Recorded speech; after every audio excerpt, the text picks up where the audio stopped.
বলি আমি কি বাজারের থলেটা ধরে এইভাবে দাঁড়িয়ে থাকবো? ওই দাও দেখি কি এনেছো। ও মা গো, আবার এইসব এনেছে জয়বাবু? হ্যাঁ, রোজ রোজ এসব কচু মূলক পেট থাকা যায় নাকি? দূর, আমি কি গরু নাকি? নিজে রোজগার করে এনে ভালো মন্দ খাও না, কে বারণ করেছে? হ্যাঁ, এই কথাটা তুমি বলতে পারলে বাবা জীবন? আহারে, আমার কোলের ভাইকে ভালো পেয়ে কি নাকি বলে যাচ্ছে। তেমন কিছু আর বললাম কই গিন্নি, এতেই যেন মনে হচ্ছে ফসকা পড়ে যাচ্ছে। তবে তুমিও শুনে রাখো বাবা গোপাল, আমার ছেলে এই সব কথা হজম করে নেবে না। ও ঠিক রোজগার করে দেখাবে, তোমাকে সুদে আসলে ফেরত দেবে। হ্যাঁ, না না না না, দিন দিন যেন চিন্তা আরো বেড়ে যাচ্ছে। রাজ্যের আয়ও হু হু করে কমে যাচ্ছে। চিন্তা করবেন না মহারাজ, সামনেই চাষের ভরা মরশুম, গ্রামবাসীদের হাতে পয়সা আসবে আর তাতেই রাজকোষ ভরে যাবে। শুধু রাজকোষ নয়, সঙ্গে মন্ত্রী মশাইয়ের ট্যাঁকও ভরবে। দেখেছেন মহারাজ, গোপাল কিভাবে আমাকে ছোট করছে। সত্যিই তো গোপাল, প্রমাণ ছাড়া কারু সম্বন্ধে মিথ্যে অপবাদ দিলে তার জন্য কিন্তু শাস্তি পেতে হবে। আপনি যদি ওখান থেকে খানিক নাই গলাবেন, তবে আপনার এত গায়ে লাগছে কেন মন্ত্রী মশাই? ওখান থেকে যে আপনার উপরি রোজগার হয় সেটা বলে দিলেই হয়। মহারাজ মহারাজ, এবার কিন্তু গোপালের নামে আমি মানহানির নালিশ করব। রোজগারের ধান্দা গোপালও তো করছে। তলে তলে তাহলে তুমি জলে নেমেছো গোপাল? খোলা জলে মাছ ধরবে মনে হয়। তবে নয় তো কি, হ্যাঁ, কুটির বাবার সঙ্গে ভাগে চাষ করবে বলে জমি হাতিয়ে রেখেছে। হ্যাঁ, বলো কি? রাজসভার কাজ শিখে তুলে দিয়ে গোপাল এবার জমি চাষ করবে? হ্যাঁ, আগে মহারাজ, এই জমি আমার কষ্টের সঞ্চয়ের ফল। নিজের জমানো অর্থ দিয়েই আমি ওই জমি পুঁটির বাবার সঙ্গে ভাগে চাষ করব বলে ঠিক করেছি। না না, আরে সঞ্চয় নয় মহারাজ, সঞ্চয় নয়, আসল ব্যাপারটা হলো ভয়। গোপাল ভয় দেখিয়ে ওই জমি হড়পে নেওয়ার মতলব করেছে। না না গোপাল, আমি তোমাকে সতর্ক করছি, কোন রকম অন্যায় কিন্তু আমি বরদাস্ত করব না। শুধু কথা তো নয়, আমাকে যে শাশুড়ি আর শ্যালকের কাজও খেয়াল করতে হবে। কে জানে ওদিকে কি হচ্ছে। সেই কখন থেকে মুখ ভার করে বসে আছিস, রাগ করে একটা কিছু দাঁতেও কাটছিস না। আর রাগ করবো না তো কি? হ্যাঁ, রাগ করবো না তো কি? তুমি তো বলেই খালাস এ ছেলে রোজগার করবে, কিন্তু সেটা করবে কি করে? হ্যাঁ, করবে কি করে? ঘাবড়াচ্ছিস কেন? তুই গিয়ে বললে রোজগারের রাস্তা মন্ত্রী মশাই নিজেই দেখিয়ে দেবে। হ্যাঁ, তুই হলি গোপালের শ্যালক, তোকে কাজ দিলে তবেই তো সবাই দুটো কথা বড় মুখ করে শোনাতে পারবে। ওই না না না, আমি এইসবে নেই বাবা। হ্যাঁ, মন্ত্রী মশাই ওই যদি আমাকে দিয়ে নিজের খাটাখাটনি কাজ করায় তখন কি হবে? তুই যেমন তেমন কাজ করতে চাইবি কেন? এমন কাজ করতে চাইবি যেটা জামাই বাবুর সামনে করে দেখাতে পারা যায়। হ্যাঁ, এই বুদ্ধিটা বেশ ভালো দিয়েছো তো। তাহলে আর মন্ত্রী মশাই আমাকে বেশি খাটাতে পারবে না।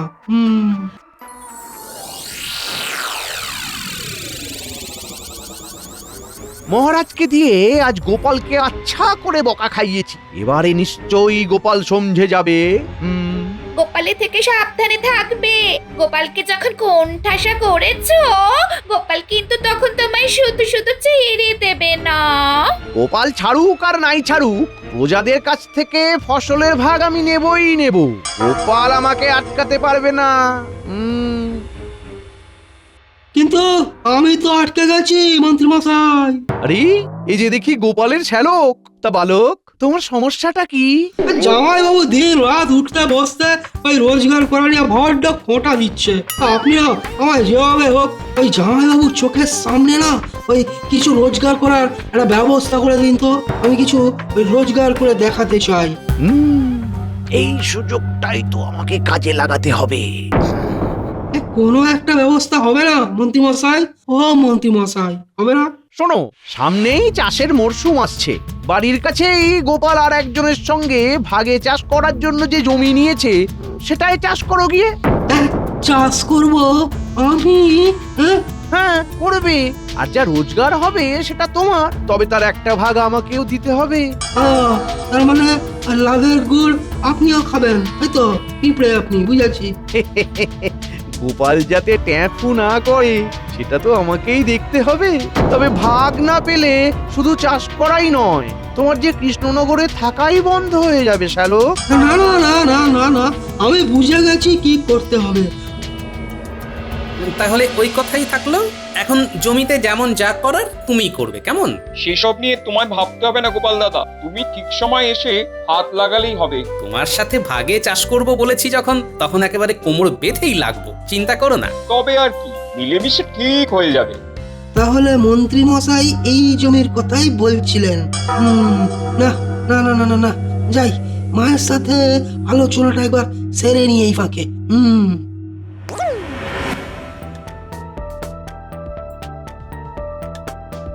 কিরে, ব্যবস্থা হলো? আরে সে না হয় একটা হলো, ওই জামাইবাবু ওই টুটির বাবার সাথে না ওই ভাগে চাষ করবে বলে যে জমিটা নিয়েছে, সেখানে মন্ত্রী মশাই আমাকে চাষ করতে বলছে। ওই পরিশ্রমের কাজ আমার পক্ষে করা সম্ভব নয়, জানো তো। একবার জমিতে চাষ করার কথা বলে জমিটা বুঝে নিলে আস্তে আস্তে ওই জমিটা তৈরি হয়ে যাবে। তাই আগে সেটা করা দরকার। বাকি চাষ করা না করার ব্যাপারটা কিভাবে সামলানো যায় সেটা পরে দেখা যাবে। কিন্তু জামাইবাবু এমনি এমনি তার জমিতে কি আমায় চাষ করতে দেবে? দেবে দেবে, না দিয়ে যাবে কোথায়? হ্যাঁ, এমন ভাবে চেপে ধরবো যে পালানোর পথ পাবে না।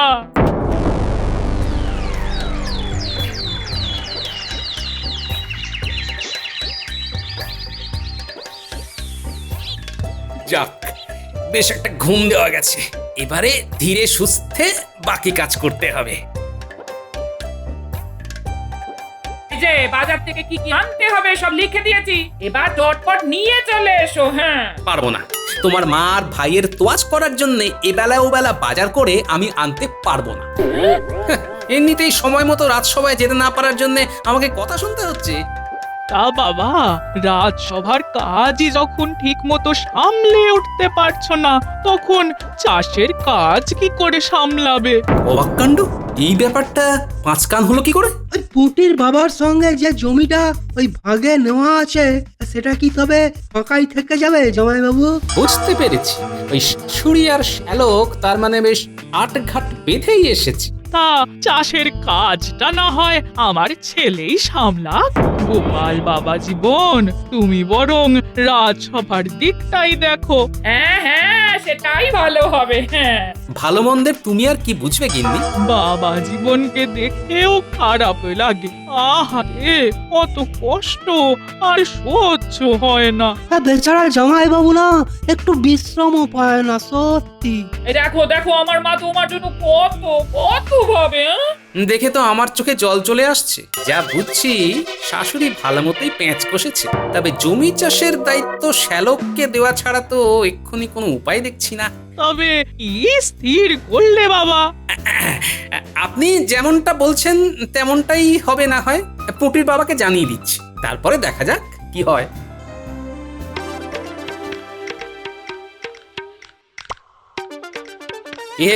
জমিতে কাজকর্ম কেমন চলছে? গোপাল দাদা, তুমি যে মোহর দিয়েছিলে তাই দিয়ে জমিতে সার দেওয়া হয়ে গেছে। তবে আবার কি? তবে এবার কি বীজটাও আমি ছড়িয়ে দেবো? সে আর আমি কি বলি, চাষের ব্যাপারে আমার শ্যালকের সাথেই কথা বলতে বললাম যে তোমায়, সেই তো আমার বদলে চাষ করবে এবার। হ্যাঁ, সে তো বলেছো, কিন্তু না না, আমার শ্যালক বলে ওকে রেয়াত করার প্রশ্নই নেই, উল্টে পারলে আচ্ছা করে চেপে ধরো। ধরবো বলছো? অবশ্যই। যে যেমন পরিশ্রম করবে সেই অনুযায়ী ফসলের ভাগ পাবে, সেটাও জানিয়ে দাও ওকে। আমি ভালো করেই জানি যে চাষ করা আমার শ্যালকের কম্য নয়। কয়েকদিন জমিতে খাটলেই টের পেয়ে যাবে কত ধানে কত চাল। জমির ভাগ তো না হয় পাওয়া গেল, এবার চাষের কি হবে? হ্যাঁ, ঘাবড়াচ্ছিস কেন? ভগবানকে ডাকলেই হবে, ভগবান সব সামলে দেবে। কাকে কি সামলানোর দায়িত্ব দিচ্ছ ভাই? এই তো না, মানে তাই তো, মানে কি বলুন তো? হ্যাঁ বলার আর কি আছে, গোপাল দাদার দেওয়া মোহরে জমিতে সার তো নয় ছড়ানো হয়েছে, কিন্তু এবার বীজ ছড়ানো আর জলসেচ আর আগাছা সরানো এইসব কাজের কি হবে? হয়ে যাবে হয়ে যাবে হয়ে যাবে, মানে ভগবান সব সামলে দেবেন, সব সব সামলে দেবেন। তার মানে ভগবান সব সামলালে তুমি কি সামলাবে? আহা মুখা ছুটছো কেন? তুমি বাবা আগে নিজের কাজ করো, তারপর দেখবে সব হয়ে যাবে। নিজের কাজই তো করে যাচ্ছি। সে তো দেখতেই পাচ্ছি, আমার জামাই তোমাকে যে মোহর দিয়েছে তাতে শুধু সার নয় বীজও কেনা যায়। সেটা কেনা হয়েছে কি? আমার জামাই হিসেব চাইনি বলে এটা ভেবো না যে ওই অর্থ তুমি গেড়িয়ে দেবে। আর এই ব্যাপারে ওই মন্ত্রী মশাইয়ের কাছেও নালিশ যাবে। হ্যাঁ এই মরেছি। না না না না, ঠিক আছে ঠিক আছে, আমি না হয় বীজ কিনে দেবো যতটা লাগে। শুধু বীজ কিনলে হবে না, সঙ্গে সেই বীজ ছড়িয়েও দিতে হবে। না হলে তো মন্ত্রী মশাই আছেনই। ও, কথায় কথায় মন্ত্রী মশাইকে ডাকার কি দরকার? বুঝেছি, যা করার আমাকেই করতে হবে।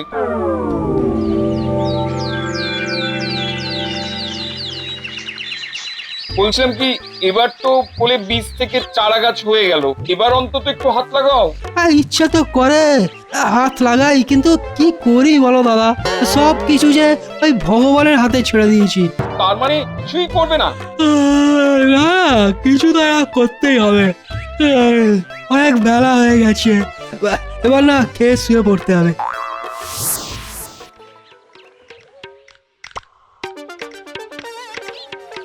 বাহ, চাষের কাজ তো মোক্ষম হয়েছে মনে হচ্ছে। না ভাই, তোমার কাজ আছে বলতে হবে। এই ঘাস উপড়ানো, গাছ বড় করা, প্রত্যেকটা গাছ জল পাচ্ছে কিনা দেখা, সবই তো নিজে দাঁড়িয়ে থেকে করছো তুমি। সবটাই তো আমাকেই করতে হবে। তোমার ভাগের যে জমি সেটার চাষও তো সে যত্নই নিল না, কিন্তু ফসল যা ফলবে সেটা তো সেই একসঙ্গেই কেটে বিক্রি করতে হবে। শ্যালক ফাঁকি দিয়েছে বলছো? তাকে কিছু বললেই সে সব কিছুর ভার ভগবানের উপরে চালিয়ে দিয়ে হাত গুটিয়ে দিয়ে বসে থাকে। দুঃখ করে আর কি হবে, যে যেমন কর্ম করবে তেমনই ফল পাবে।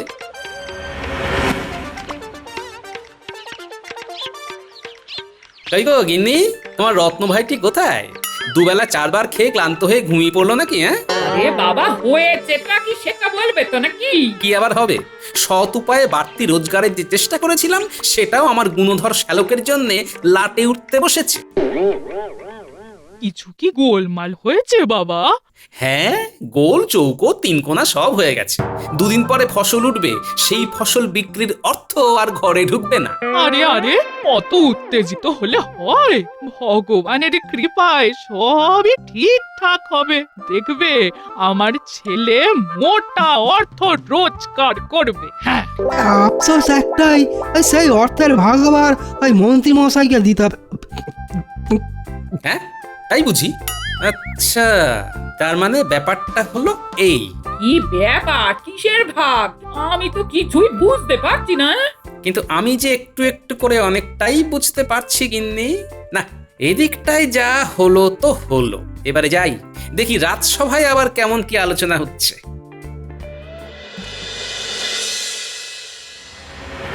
বলো মন্ত্রী, এবারে ফসল কেমন কি হয়েছে?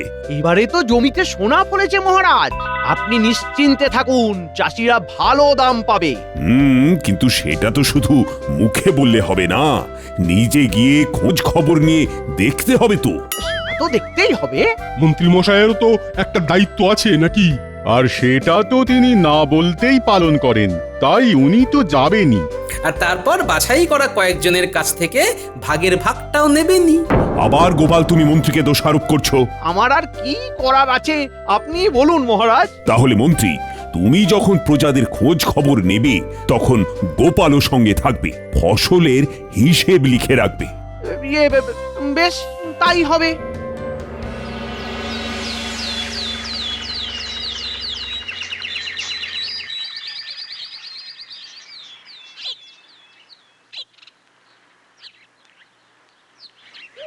ফসল তো দেখছি ভালোই হয়েছে দাদা। হ্যাঁ কিন্তু ফসল বিক্রির অর্থ তুমি চোখে দেখতে পাবে না ভাই। হ্যাঁ, কেন কেন? তো বুঝি আমার ভাগ নেই? তবে যাই, ওই মন্ত্রী মশাইকে গিয়ে জানাই। মনে হচ্ছে আমার কথাই আলোচনা হচ্ছে। হচ্ছেই তো আপনার কথাই তো হচ্ছে। নয় নয় করে 20 বস্তা ধান ঘরে উঠলো, কিন্তু দাদা যে ভাগ দিতেই ওই টালবাহানা করছে, অথচ জমির অর্ধেক ভাগ আমার। 20 বস্তা ফসলের হিসাবটা লিখে ফেলি তাহলে। তুমি হিসাব নিয়ে পড়লে, এদিকে যে ফসলের ভাগ ঠিক করে হচ্ছে না সেটা দেখছো না? না না না না না না, ফসল বিক্রির অর্থ সমান দুভাগ হোক তাহলে। তবে এক্ষেত্রে পুঁটির বাবার কথাও শুনতে হবে বই কি, ওরও তো কিছু বলার থাকতে পারে। আমি তো শুধু একটা কথাই বলেছি, জমির ভাগ থাক, আমার ভাগিদার চাষের কাজে হাত পর্যন্ত লাগায়নি, সব খাটুনি আমাকেই খাটতে হয়েছে। আর আর আমি, হ্যাঁ, আমি যে দিন রাত ভগবানের কাছে প্রার্থনা করেছি, হ্যাঁ, সেবেলা সেটা তো দেখছেন না। তাই নাকি? এটা তো কই শুনিনি। আরে আমার উপর খুশি হই তো ভগবান সারা ক্ষেত জুড়ে ওই ভালো ফসল ফলিয়ে দিলেন। হ্যাঁ, অতএব তোমারই ফসলের ভাগ বেশি পাওয়া উচিত। এতটাই যখন হলো তাহলে একটা ছোট কাজ করলেই দুধ আর পানি আলাদা হয়ে যাবে। দুজনেই বরং 2 বস্তা করে ধান ভেঙে দেখাও কালকের মধ্যে, কে কতটা পরিশ্রম করে আর ভগবান কার কথা শোনে সেটা পরিষ্কার হয়ে যাবে। ধানের বস্তাগুলো সাবধানে রেখো, আমিও যাই এবার মহারাজের কাছে হিসেবটা পৌঁছে দিয়ে গিয়ে। 2 বস্তা, হ্যাঁ, তাও আবার এক রাতের মধ্যে, হ্যাঁ। যেভাবে বাকি কাজ হয়েছে এটাও সেভাবে হয়ে যাবে। ওপরওয়ালার উপর ভরসা রাখো। এসো এসো।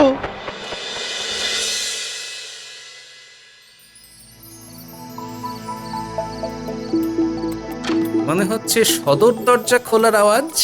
ওপরওয়ালা যেমন যেমন বলে দিয়েছে শ্যালক বাছাধন তাই করছে। সাধে কি আর আমি তাড়াতাড়ি আলো নিভিয়ে শুয়ে পড়ার ভান করেছিলাম?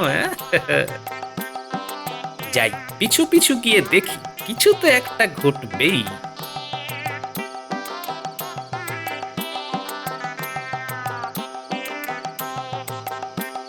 মন্ত্রীমশাই পাঠালেন তোমাদের?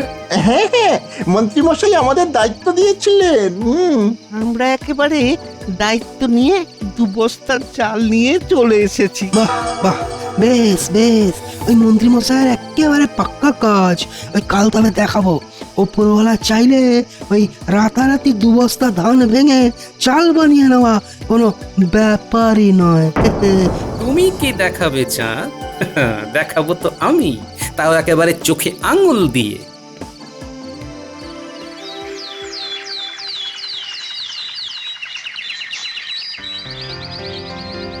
কি মন্ত্রী আর গোপাল দুজনই হাজির যে, ওদিকে তবে ফসলের হিসেব নেওয়ার কি হলো? কি করব মহারাজ, গোপালই তো সব গুলিয়ে দিল। আগে মহারাজ, এক জায়গায় ফসলের ভাগ বুঝতে গিয়েই তো সব গোলমাল হয়ে গেল। ও, গন্ডগোলটা কি তবে ওই 20 বস্তা ধান নিয়ে? গোপাল কাল একটা হিসেব দিয়েছে বটে। আপনি বলুন মহারাজ, একজন না হয় জমিতে কাজ করলো, কিন্তু আর একজন রাত নেই দিন নেই সারাটা সময় ওপরওয়ালাকে ডেকে গেল যাতে চাষের কোনো ক্ষতি না হয়, তবে তার অবদান কি কম? তুমি তো দেখছি আমাকে ভাবিয়ে তুললে। আপনার সব ভাবনার একটাই সমাধান মহারাজ, চলুন আমার সঙ্গে। হাতে পায়ে কাজ করা নাকি ভগবানের ডাকা, কোনটা দিয়ে কেল্লা ফতে হয় সেটা দেখবেন গিয়ে চলুন। হ্যাঁ, সে তো না হয় হলো, কিন্তু দেখবোটা কি?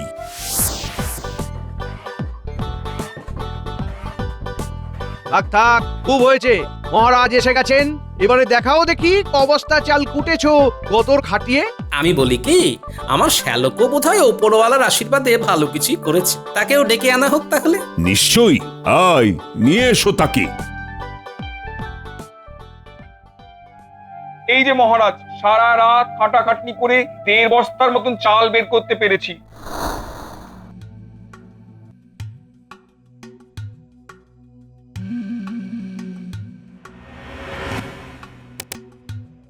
ওপরওয়ালার আশীর্বাদে আমার কিন্তু 2 বস্তা চাল তৈরি মহারাজ। কাজের এলেম আছে বলতে হবে। এরপরেও তুমি বলবে গোপাল, বেচারাকে আর কিভাবে বিপাকে ফেলবে তুমি? বিপাকে ফেলার আমি আর কে মন্ত্রী মশাই, ওর যা বিপদ সে তো ওর ওপরওয়ালাই ফেলে দিয়েছে। কিভাবে কিভাবে? কাল আপনাকে হিসেব দিয়েছি যে খামারে 20 বস্তা ধান আছে। এখন আমার শ্যালক যদি চাল বানাতে 2 বস্তা ধান নিয়ে যায় আর পুঁটির বাবা যদি 2 বস্তা ধান নেয়, তবে অবশিষ্ট বস্তার সংখ্যা হবে 16। একেবারেই তাই, কিন্তু এখানে তো 16-র বদলে 18 বস্তা। গুনায় কোনো ভুল হচ্ছে না তো?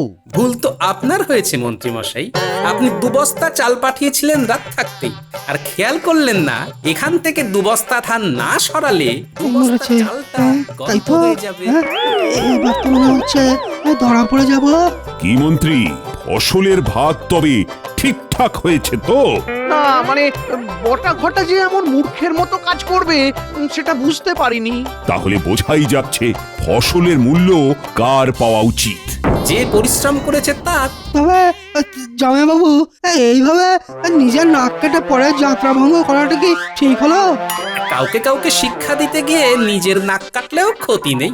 সে যাই হোক, এখন অসৎ উপায়ে অর্থ সংগ্রহ আর অপরাধে মদত দেওয়ার জন্য মন্ত্রীকে 1 সপ্তাহের জন্য কয়েদখানায় পাঠালাম, আর তার সঙ্গে গোপালের শ্যালকও থাকবে। এবারের মতো আমাকে ছেড়ে দিন মহারাজ।